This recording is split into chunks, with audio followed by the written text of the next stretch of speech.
fonts and alignments and special copy paste.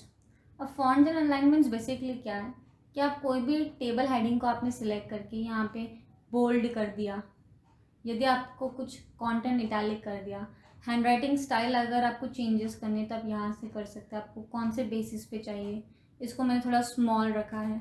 यदि आपको heading section में थीम कलर देना है, फिर मैंने इसको कुछ और डिफरेंट कलर देख के यहाँ पे ट्राई कर रही हूँ। ये जो नेम सेक्शन है मैंने डिफरेंट रख रही हूँ, और न्यूमेरिकल सेक्शन को भी मैं थोड़ा डिफरेंट कर दे रही हूँ यहाँ पे। तो ये मैं एक बेसिकली इसको फॉन्ट्स एंड अलाइनमेंट्स ग्रुप बोलते हैं। यहाँ पे हम बहुत सारे डिफरेंट फॉर्मेट्स अप्लाई करते हैं अपने डेटाबेस सोर्स के हिसाब से। और वन मोर थिंग, मैंने अब इसको सिलेक्ट करके पूरा डेटा जो है मैं इसको सिलेक्ट करके all border and outside I am giving thick border, thick outside border. अब जो ये नंबर्स है मुझे कहाँ पे लिखना है, like I want to write it in a between, left, right, like it's according to our conditions.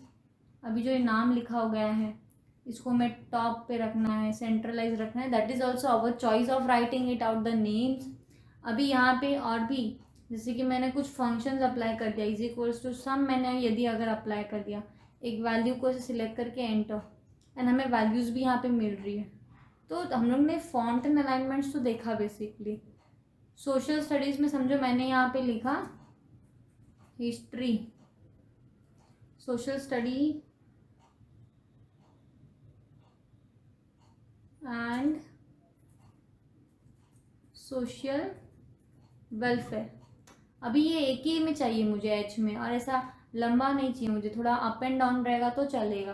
तो what I do, I select the end drag it from here this section and I will do it wrap text. I select this, I do wrap text. तो wrap text क्या करता है basically, database को थोड़ा help करता है एक space generate करने के लिए। तो ये काफ़ी कॉम्पैटिबल टाइप में हो गया है। ये wrap text डेली यूजेस में बहुत यूज़फुल है, एंड गवर्नमेंटल साइट में तो wrap text उनका फेवरेट है। तो ओके, ये हमने थोड़ा बहुत इंफॉर्मेशन फॉन्ट्स एंड अलाइनमेंट्स के ऊपर लिया। एक और चीज़ हमें देखनी है जिसको हम लोग बोलते हैं सॉर्ट एंड फिल्टर। जैसे कि अभी जो नाम है, आप सॉर्टिंग पे आते हो, लाइक A to Z पे चाहिए आपको, expand the current selection, continue with the current selection, I'll go with the expand the selection, sort। तो ये पूरा डेटाबेस अप एंड डाउन कर देता है, आप देख सकते हो पूरा डेटा अप एंड डाउन कर दिया, नंबर्स भी चेंज आउट कर दिया उसने, क्योंकि ये ज़रूरी है करना। अगर आप continue with the current selection करते तो पूरा डेटा गड़बड़ हो जाता था। कंट्रोल Z, ये वापस बैक टू द नॉर्मल हो गया। आप यहाँ से सॉर्ट एंड फिल्टर इसको यूज़ कर सकते हैं। Okay, so I begin with some of the importance in copy and paste, special copy paste. अगर मैंने कंट्रोल C कर दिया, अब जब मैं इसको पेस्ट करने वाली हूँ तो पेस्ट करने के लिए मैं कंट्रोल जब V करती हूँ ना तो डायरेक्ट भी पेस्ट हो रहा है। ओके, मैं पूरा पूरा सिलेक्ट करूँगी, कंट्रोल C।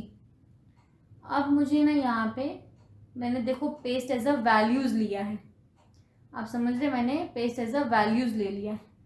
तो मराठी का तो कुछ और ही वैल्यू हो गया है। और आप देख सकते हो ये जो नंबर्स है, सम इज इक्वल्स टू सम, यहाँ पे वो एक नॉर्मल नंबर्स में बन गया, और wrap टेक्स्ट भी निकल गया। Like paste as a values database में कितना चेंजेस कर देता है। नाउ इन केस अगर मैंने पेस्ट एज अ पिक्चर ले लिया तो ये पिक्चर बन गई है, आप समझ रहे। और इसी के ठीक बगल में मैं इसको थोड़ा, अगर अभी पिक्चर ही बन गया है तो मैं इसको थोड़ा सा स्मॉल करती हूँ, और मैं यहाँ पे चाहती हूँ कि फिर से ये कॉपी क्या हो, जो कंटेंट है paste as a link picture बन जाए। ये भी पिक्चर है, अभी मेरे पास दो पिक्चर है, लेकिन दोनों में डिफरेंस क्या वो भी तो समझना उतना ही ज़रूरी है। I show you the difference. इसको मैं थोड़ा जूम भी कर देती हूँ। डेटाबेस आप यहाँ पे देख सकते हैं अवेलेबल। ओके, तो इधर भी न्यूमेरिकल वैल्यू है, ये दोनों भी पिक्चर है, और हमारा जो मेन डेटा है ना वो ऊपर है। चलो मैं इसमें ना कुछ चेंजेस करती हूँ, जैसे कि मैंने यहाँ पे 67 टू टाइम्स है, हम चेक करते हैं कितनी बार है। 67 टू टाइम्स है, यहाँ पे भी टू टाइम्स है, यहाँ पे भी टू टाइम्स है। अब देखो उसमें से मैं ना एक वाली को चेंज कर देती हूँ। यहाँ पे जो इंग्लिश की मार्क्स है ना साइंस का, मैं यहाँ पे 67 का कर दे रही हूँ 76, एंटर। अब देखो कहाँ कहाँ चेंजेस हुआ। पेस्ट एज अ पिक्चर में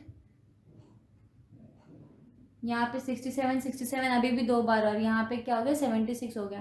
तो लिंक पिक्चर बेसिकली क्या करता है, पिक्चर के फॉर्मेट में इसको पेस्ट तो कर देगा, लेकिन एक लिंक क्रिएट करके रखता है कि आपको फ्यूचर में कुछ चेंजेस करना है तो आप कर सकते हैं। फिर एक और फॉर्मेट जो बहुत फेमस है, 2-3 फॉर्मेट्स, एक है उसमें से पेस्ट एज अ फॉर्मेट, मतलब सिर्फ डिज़ाइन पेस्ट करनी है, ये रहा पेस्ट एज अ फॉर्मेटिंग। इसमें देखो सिर्फ डिज़ाइन कॉपी पेस्ट हो गई है, बाकी और कुछ भी नहीं है। एक और चीज़ मैं आपको बताना चाहूँगी, उसको बोलते हैं paste as a transpose. Paste as a transpose पे आप देख सकते हैं पूरा मार्क्स अप एंड डाउन हो चुका है, वर्टिकल डेटा को हॉरिजॉन्टल डेटा में पेस्ट कर दिया, पेस्ट एज अ ट्रांसपोज।